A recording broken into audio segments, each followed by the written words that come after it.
ছাত্রলীগের বিরুদ্ধে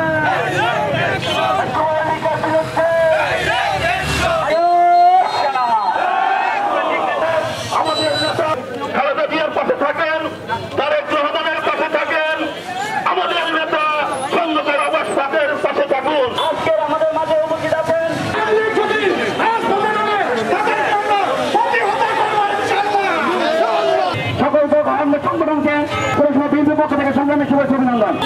সরকারের প্রধান বিভিন্ন সময় ফেসবুকের মাধ্যমে স্ট্যাটাস দিতেছে যে আজকে 10 তারিখে তারা বিভিন্ন সময় কর্মসূচি দিবে।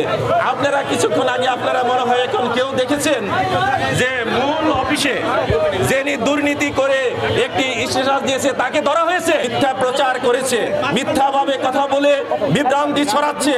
তবে এই মিথ্যাচার আর পুনরায় করতে দেওয়া হবে না। আপনাদের বলে দিতে চাই, আওয়ামী লীগ প্রেতাত্মা যারা আছেন হুঁশিয়ার হয়ে যান। বাংলার মাটিতে যে অন্যায় আপনারা করেছেন এটা কিন্তু মানুষ বরদাস্ত করবে না। 300 আসন একসাথে চলে গেছে, চেয়ার টেবিল ছেড়ে বাংলাদেশে পালিয়েছে, তারপরে তারা দুঃখ প্রকাশ করে না। আমরা এই মিছিল করে যাই, বাড়ি ঘুমাবো না, রাস্তায় থাকবো ইনশাল্লাহ। আপনারা যার যার ইউনিটে ফিরে যাবেন এবং সেই ইউনিটে স্ব দায়িত্ব নিয়ে